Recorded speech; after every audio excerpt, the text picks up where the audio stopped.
Genuine conversations with unique minds on the threats, the complexity, and the geopolitics shaping our world. This is the Entropy Podcast with Francis Gorman.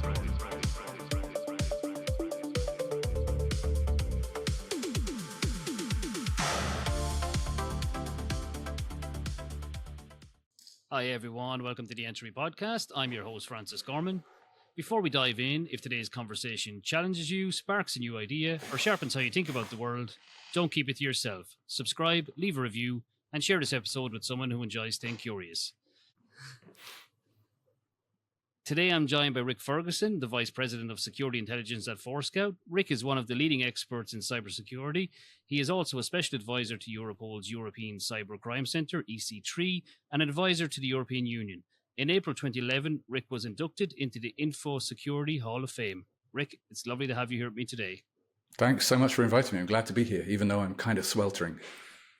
Yeah, you're saying it's the hottest ever in Poland right now, so I do apologize for making you sit in front of a warm machine. My blinds are closed. There's at least 8 fans in the house in various strategic locations, so we're surviving 40 degrees. 40 degrees, that is hot. Rik, it's great to have you here with me today, and I suppose when I look back on your career arc, you've been in cybersecurity for almost 3 decades now. When you look back over that career, what threats today feel genuinely different, other than ones that have just been kind of rebadged over the years?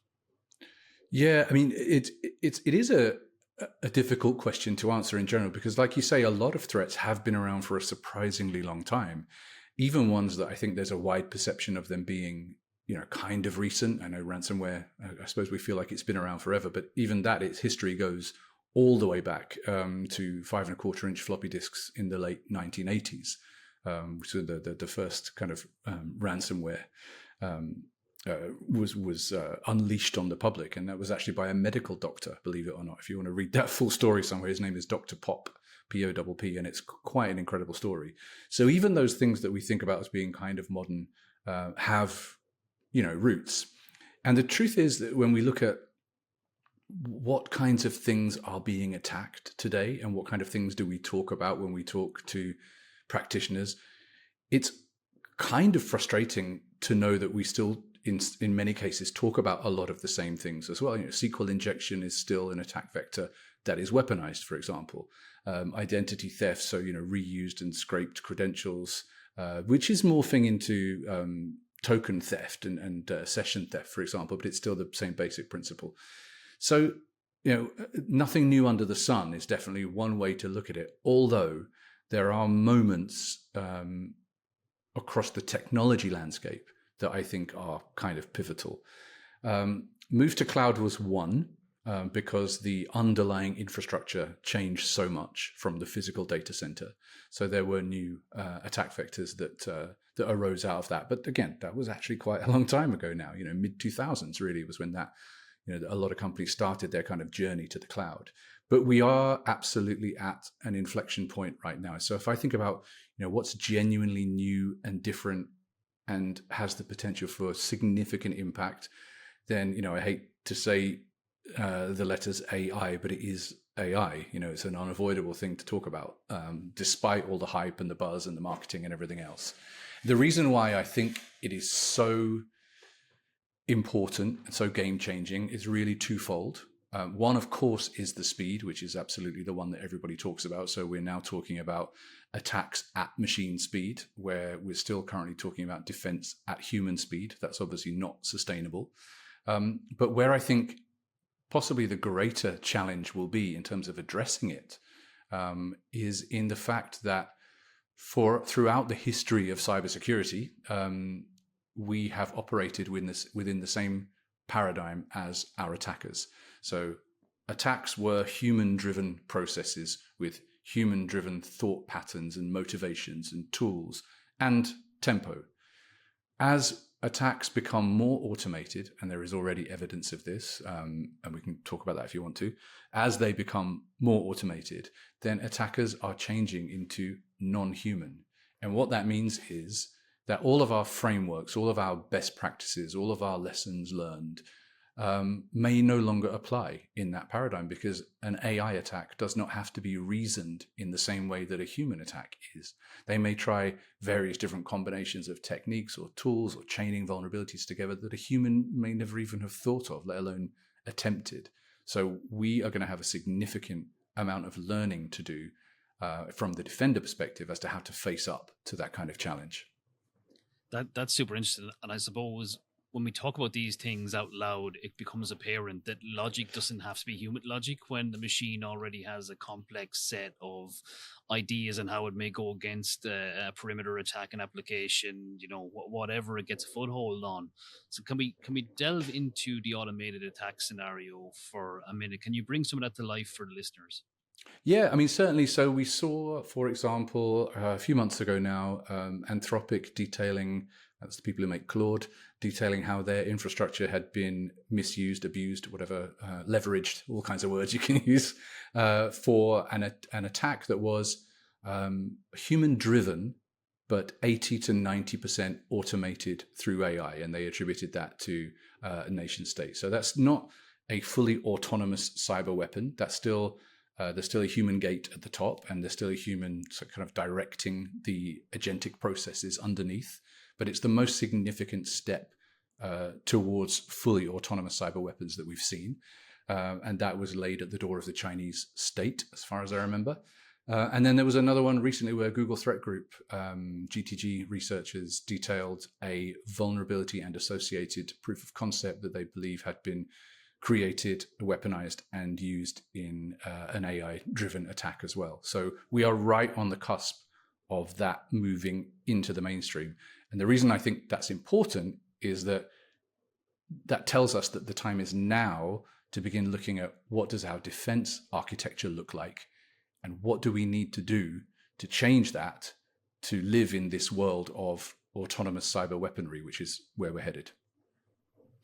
When we talk about this and what we're starting to see at these different kind of inflection points happening externally, I'm thinking about Glasswing, the Anthropic program that led a number of companies into it, where apparently or reportedly it found quite a number of vulnerabilities in certain infra types. Now, if you read into some of the detail, some of them were test environments, some of them were products, but there was examples of an Apple chip finding a flaw, etc. And some of this might be hypothesis and great marketing, some of it may be reality.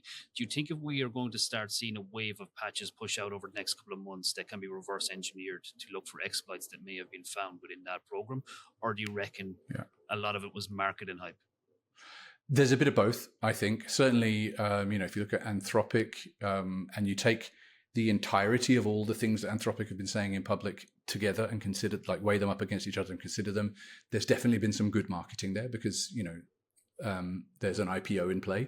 So what you can do to make your platform look as capable and as attractive as possible is going to drive up what you're going to make out of your IPO. So they had their moment with the US Department of Defense, where they were refusing to allow their tools to be used for certain purposes. They had the story that I referenced about, an 80 to 90% automated attack through their platform. They had their moment with Mythos Preview model, which is what Project Glasswing is gating access to.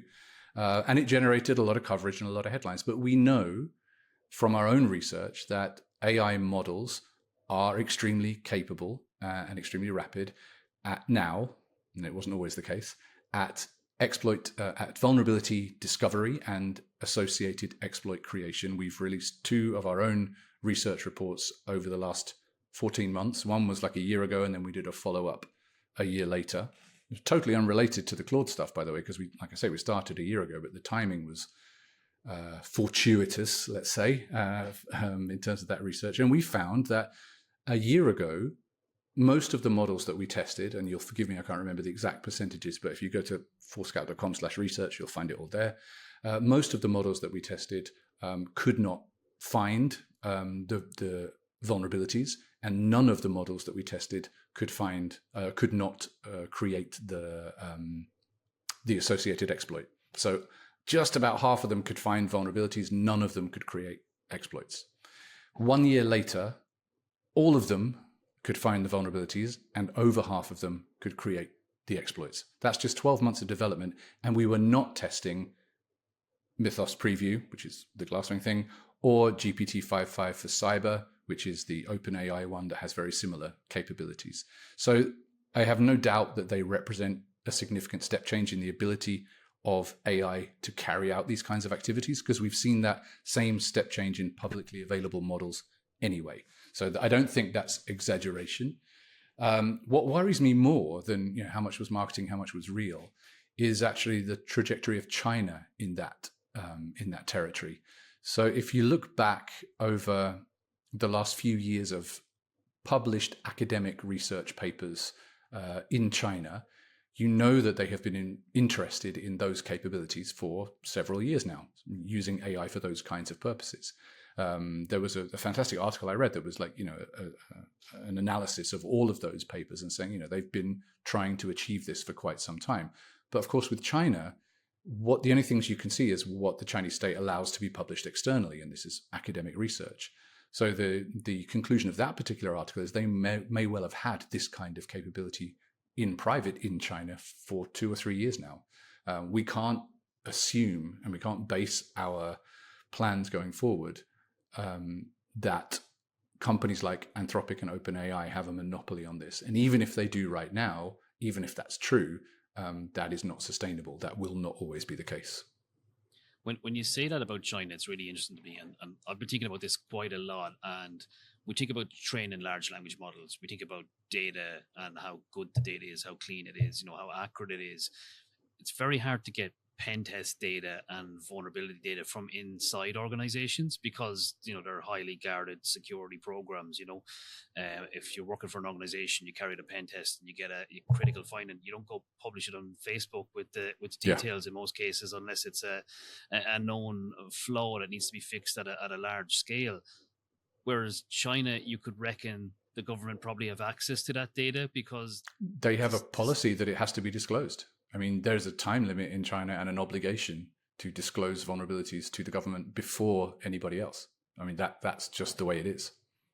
And therefore could have a front run on training data that is not available in the West. Absolutely.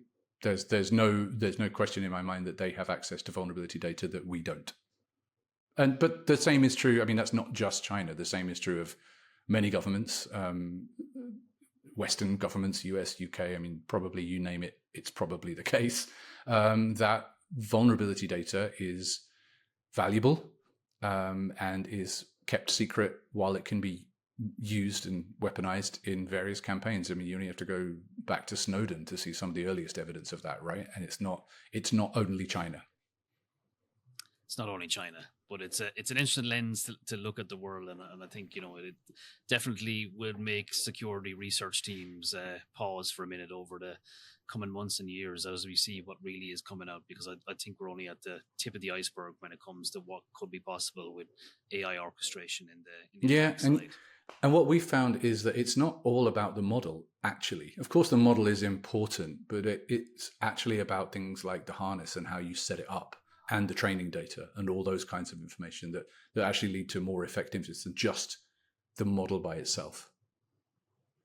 That's interesting. So it's not just the back end, it's the entire stack and how so there is a lot of technologies coming out that kind of allow you to move across models. And I'm not sure if you're familiar with Open Router, but basically picks the best model for your task. And the problem with that is you could end up with a Chinese model in the back end. So I wouldn't advise you to go use it for company data or anything. But as a bad actor, building an ecosystem where you can kind of hot swap out based on compute availability or logic or whatever it is might be a very effective tool for this type of work. Rick, cost as well, right? Because certainly you look at something like Anthropic, the cost of using many Anthropic models, but certainly things like Mythos Preview, the cost is very high per vulnerability. I think that's where I have rage at the moment. You get so far with something and it tells you you're out of tokens. You want to throw the laptop out the window. Come back next week. What? Seriously? Yeah. Yeah, no, that's definitely. I think I'm going to need therapy at the end of this year for all the times that's happened to me.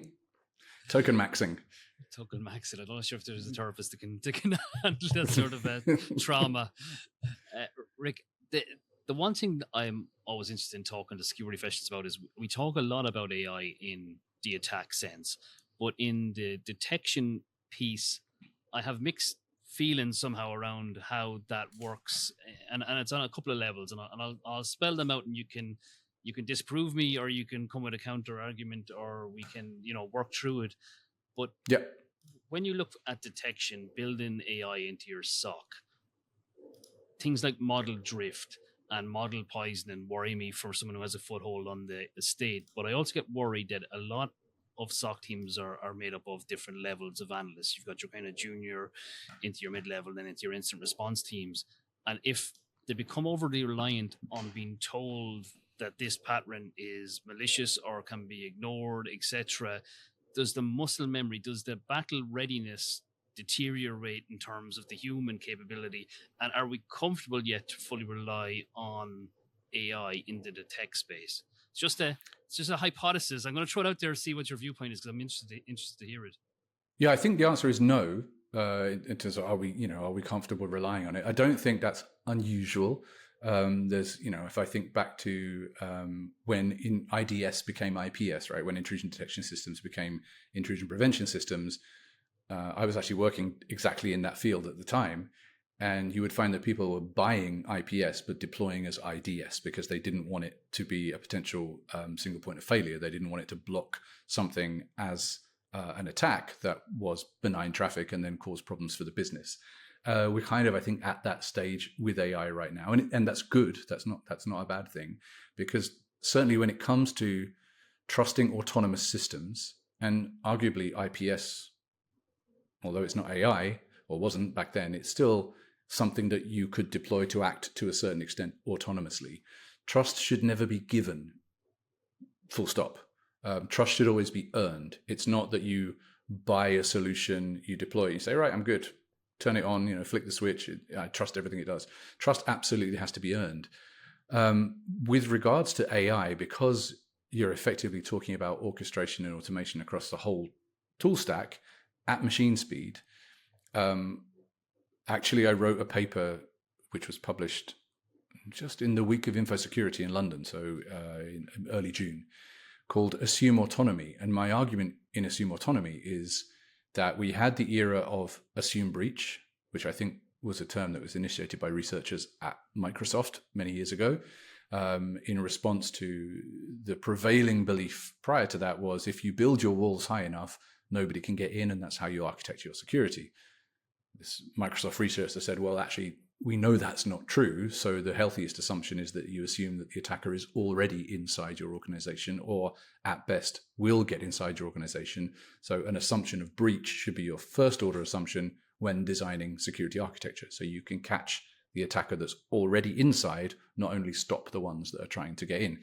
And zero trust was kind of an architectural response to that, right? If we have the assumption that you are or will be breached, then zero trust made a lot of sense as a architectural doctrine to build security systems that could deal with that reality.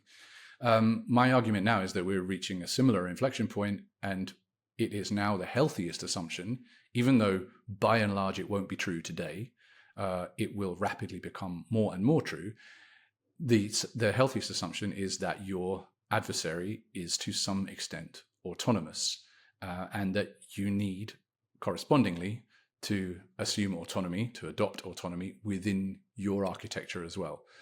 So it's not just as simple as, hey, I made that statement because that's easy, right? Then I try to write about what does that mean architecturally, and directly in response to the initial question you posed, which is, are we at a stage where we can trust this stuff right now? And I said, no, not really. I laid out what I call the 4 conditions for trusted autonomy, because that's kind of the state that you want to reach, right? You want this autonomous system to be trusted.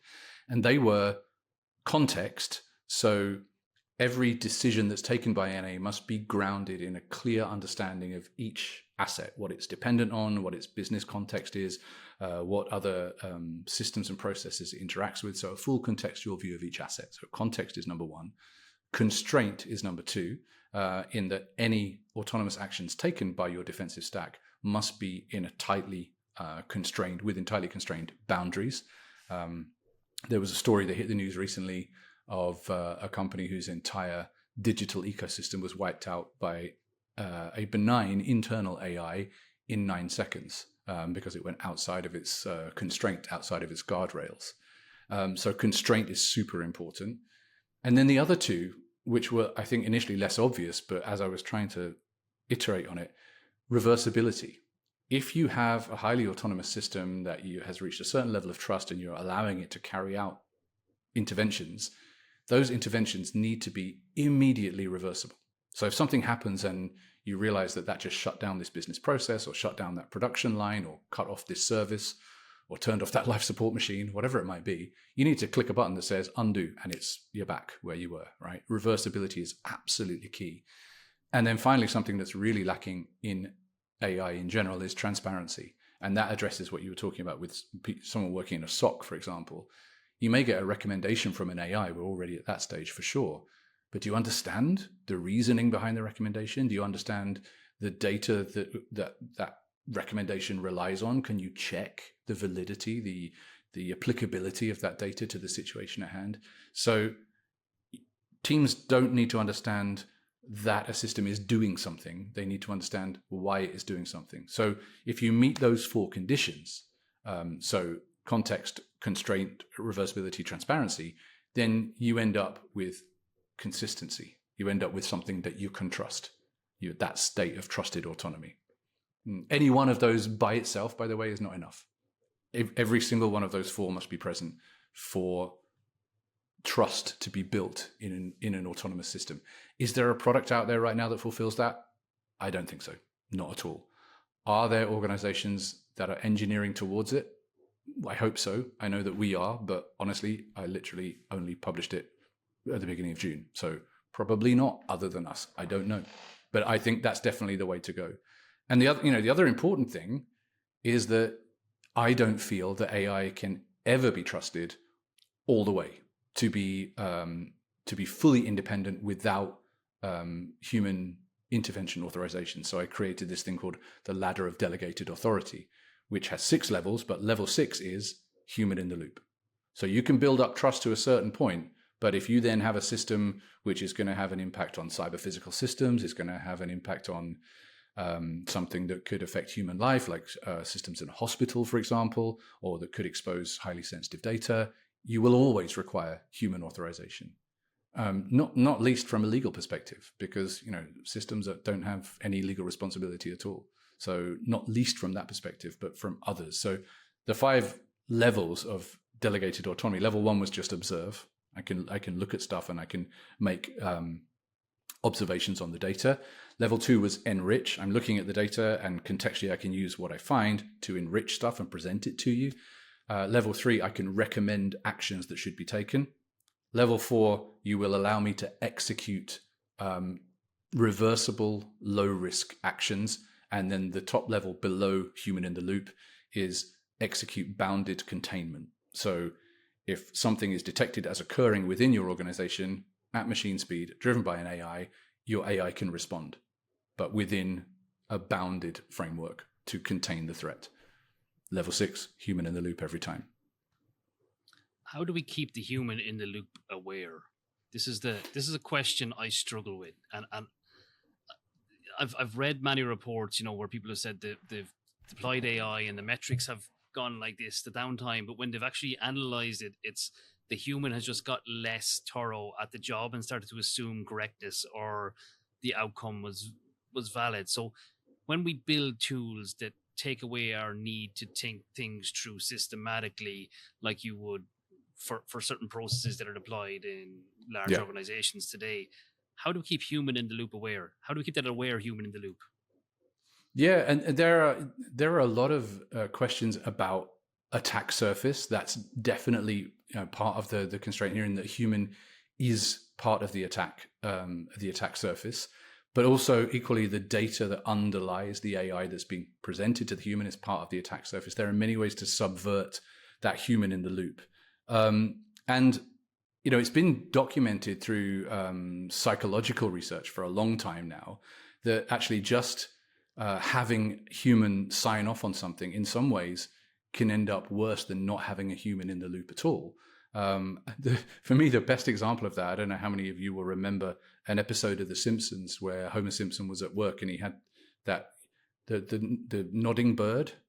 And it was pressing. I think it was the same episode where it's like press any key, and he's like, "Where's the any key?"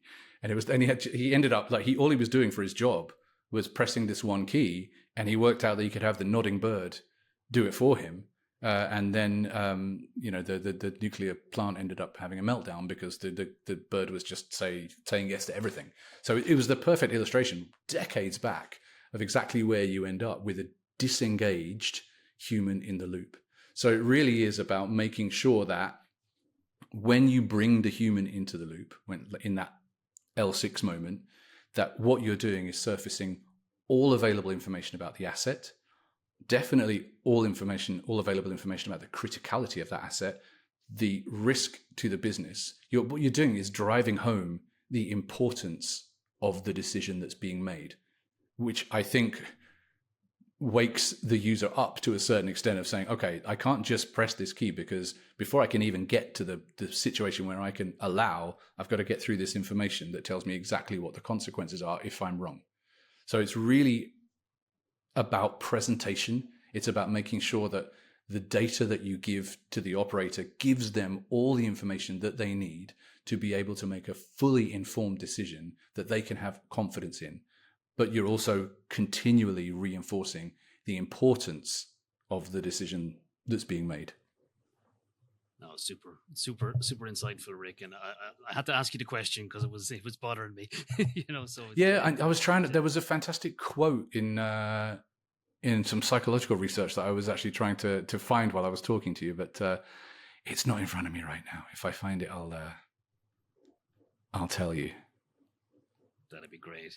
And you must send me the link of that published work as well, so I can have. Yeah, the assume autonomy thing for sure, absolutely. Yeah, we'll stick it in the description for the listeners as well if you want, because I think I think people are going to hear that and want to read a bit more on it. It sounds like a good framework or way of applying a certain. I tried to make it, applicable. Here goes. This is what I wrote when it comes to delegated defensive authority. Removing the human is not the only mistake. Putting the human in the wrong place can be just as dangerous.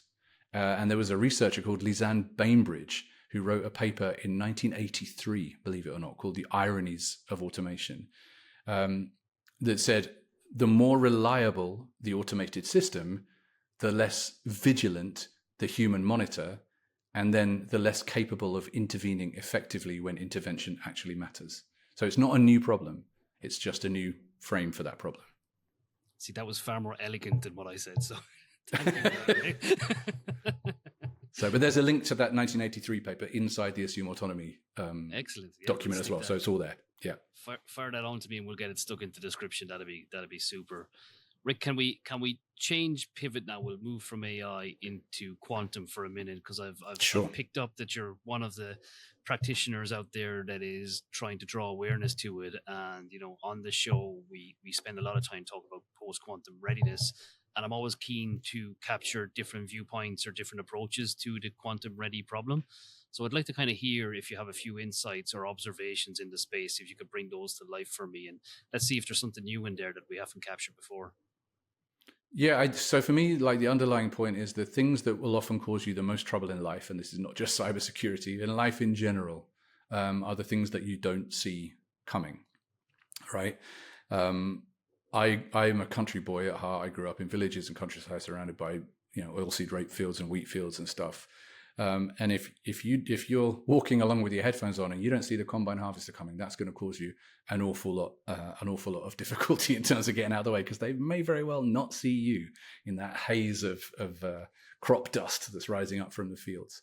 And for me, combine harvester was a great point to start with, because one of the big threats that we talk about that has relevance today when it comes to post-quantum cryptography are harvest now, decrypt later attacks. We know that adversaries and allies are harvesting data that they currently cannot decrypt based on the assumption that they will be able to decrypt it in the future when Q-Day, when a cryptographically relevant quantum computer surfaces, and asymmetric encryption with non-quantum safe algorithms can effectively be broken, reducing the time to break it from I think 250-ish years to about 4 hours. So it's a significant leap in capability.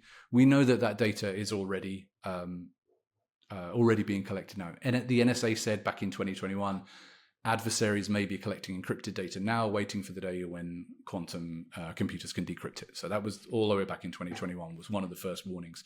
We've seen synchronized or complementary warnings all around the globe from many, many different allied nations. We've had GCHQ warnings, we've had warnings from Australia, we've had warnings from the US, and so on, and from the EU as well. We know from Snowden files that our own agencies have done things like this. There was the Muscular program at NSA, which was collecting large quantities of encrypted data. There was Tempora, not fried data, but Tempora, which was the GCHQ program, intercepting telecoms and harvesting data. We know from the Snowden files that the NSA maintains a facility simply for storing data which they cannot currently decrypt. So we know that we're doing it. We can rely on the fact that others are doing it as well. We know that the infrastructure for that level of collection already exists. We've seen it being used for, what are we now, 2026? We've seen it being used for at least 16 years, possibly more. We had China Telecom using BGP attacks back in 2010. We had European mobile phone traffic being rerouted through Chinese infrastructure back in 2019. In 2019, 2020, there was a whole load of global internet traffic that was rerouted through Russian infrastructure, again, using BGP. So it's actually, using BGP to do this kind of thing is a relatively simple proposition. And we know that it can be done and that it is being done. If you're using BGP, you're diverting all data. It's not an attack that's looking for specific data. So they will have hoovered up a large amount of encrypted data during those kinds of attacks and could easily do so again. And then more recently, we see attacks, for example, like Salt Typhoon, that's the Microsoft name for the Chinese state threat actor, compromised 9 different US telecoms carriers and a bunch of European ones as well. In at least one case, they spent 3 years inside the network before they were discovered. And actually, Senator Mark Warner, I think it was, described it as the worst telecoms hack in US history. And they were doing things like using the United States' own telecoms infrastructure against them. They were using legitimate wiretaps that have been installed with legal warrants to act as harvesting devices. And again, they will have harvested up a lot of encrypted data. So this stuff is happening. But so what do we have to worry about from a practitioner perspective? Well, it's not all the things, which is great. That's good news. But it is the right things. High risk for harvest now, decrypt later attacks is basically data that has a long shelf life. We're not talking about session tokens, short-lived credentials. We're not talking about transient web traffic, HTTPS logins to websites and so on, unless you've got static credentials and standing trust. But if you have that, that's actually not a quantum problem. That's a process problem you should be fixing anyway. But it's things like healthcare records, R&D pipelines. If you're in the pharmaceutical industry, drug candidates that never made it to patent, for example, M&A, legal communications, mergers and acquisitions, strategy documents, defense intelligence, sovereign debt positions. All of that kind of data has super long shelf life. And what for me is the most important thing to bear in mind right now when you talk about quantum is that the decisions that are being made today will have an impact when Q-Day arrives, which will be sometime between 2029 was Google's most recent year, I think. The NIST timeline puts it at 2035, so sometime from A to B. We expect to see Q-Day arriving. So procurement decisions, for example, that are being made right now in meeting rooms where there's probably not a single cybersecurity person present and where there is probably no directive in procurement procedures to say that this router equipment that you're buying today must be quantum safe. Those things will still be deployed when Q-Day arrives, and the vulnerability will have been purchased last week. So it's about making sure that the awareness reaches whole of company, And it's almost certainly will have to come from top down. So that's board level involvement, C-suite involvement to clarify the problem, but then to create policies that address it on a structural basis. So things like procurement policies. Because honestly, if you're not starting right now, and I mean right now, then you're already too late. That was a great summary, Rik. I think probably one of the better ones I've had in total, because you brought that cultural country vibe to it with the harvester, which was a great visual to think about. You walk along the field as you get sucked for up. For my presentation I gave about this at InfoSecurity, my opening slide is I wanted to have a picture of a stealth combine harvester.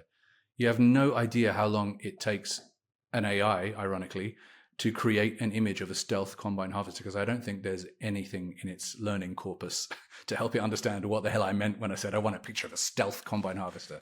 We got it in the end. It was also quite eerie as you were telling me that story. A tractor just drove by my window in the field next door. They're coming to get you. And it had a mower on the back of it, so not a harvester, but it is cutting down something at the same time. But it's we have the luxury. My point, I guess, is we have the luxury of knowing this is coming. One of the parallels that's always drawn when you talk about Q-Day and post-quantum cryptography, people often talk about Y2K. Right? They say, well, a lot of fuss, and many of us are old enough to remember it, and people going around the offices and putting green stickers on things that were Y2K compliant and red stickers on things that weren't. And because a lot of work was done. That's why nothing happened. It wasn't nothing happened because it was an unproblem. It was a huge problem. But we had the luxury of time to prepare. We took that time, we prepared, and no airplanes fell out of the sky. People don't appear to be taking the time that's given to them as regards quantum right now, and that's a problem. And I think the reason for that is AI has the boardroom. Yeah, I think that's definitely a part of it. But then AI is going to be supercharging, or quantum is going to be supercharging AI as well. So I mean, it's not just the harvest now, decrypt later, but I think that's the one that we can do something about right now. The effects that quantum might have or will have on the back end of AI will be equally remarkable. But obviously that's also a question about availability, which is a separate argument. But the one where we can have the Y2K impact today is in making sure that our architectures, our environments, our networks are cryptographically agile today, that we can first understand everything that we have that's connected to the network, that's relevant to this conversation, understand of what we have, what is the order of importance, what is involved in the most critical processes, understand the current status then of those devices when it comes to being quantum ready, and then only once you have that information, begin, and you know this from experience, right, from direct experience, once you have that information, begin that journey of saying, okay, here's my plan of action. Here's my, hit this one first, this one second. These are what I need to replace. But all of that is simplified by doing the backroom stuff as well, of saying whatever you buy from now on, in your procurement process, also needs to be quantum safe, whatever it is. Or it's going to cost you a lot more money when you realize it falls over with concurrent connections due to a larger bit size in the future, which is one I keep saying out loud to people. And the procurement piece is key, followed by legal. So get your procurement teams to get those questions built into the RFP process, and have your legal team making amendments to the contracts that your third parties and your downstream suppliers feel they have an obligation to get those roadmaps in place as well. Because it's not just the hardware you're buying, it's where you're consuming service off, it's where you're sending your data to, if it's out to cloud environments, etc. So there's this whole loop. And as you said, it's not just the cybersecurity teams. And I think I gave a talk on this last week, said it's not just the CISO problem. It's an everyone problem that needs to kind of come down from the top. But no, that was a great insight, Rik. Yeah, that's why the Y2K thing is so germane to the conversation, because it was an everyone, everything, everywhere problem. But like I said, we as an industry, not just cybersecurity, technology in general, we took the time that was given to us to make sure that it wasn't a problem. And I really don't get that feeling around quantum. Which should worry us all, really. Rik, can I ask you before we finish up, is there anything I've left on the table here? Is there any question that I should have asked you that's kind of bugging you at the moment in terms of where we're headed, or what the next problem is, or even behaviors you're seeing in companies and in the wider world that we should be calling out from a security perspective to ensure that we're safer as we move forward? Yeah, I mean, the one thing that people will always come back to is, individual accountability and individual behavior. That remains true, in that we in the cybersecurity industry are very good at talking to each other. I think we do that really well. We have a lot of forums and a lot of conversations like this one, and you have your audience out there who are listening to this and taking and learning stuff from it. Where we are not so good in our industry is at talking beyond that circle. We're in this amazing position in cybersecurity of being in the only career in IT that other people are interested in. It's the only one where a taxi driver won't go, oh yeah. Like, if you're at a party and someone says, what do you do for a living? And you say, I work in IT, they'll go and find someone else to talk to. But if you say, I work in cybersecurity, most people have questions. They want to know. They understand that it has an impact on their life, and they know that they don't know. We need to really take advantage of that privilege that we have of being in the only niche of IT that people actually want to listen to educate beyond our own echo chamber, educate beyond our own peer group, beyond our own cybersecurity department within the organization. There are so many important conversations you can have about cybersecurity without talking about cybersecurity to level up everybody else, that I think we're really missing a trick in not doing that. And I love the fact you just asked me that question, because I just made that answer up as I went along, but I think it's startlingly true that we are so good at having conversations, but only with each other. I think that's a great way to finish off the episode, Rik. Thanks a million for coming on. I really do appreciate it. Lots of great insights in there. Brilliant. Thank you. Thank you.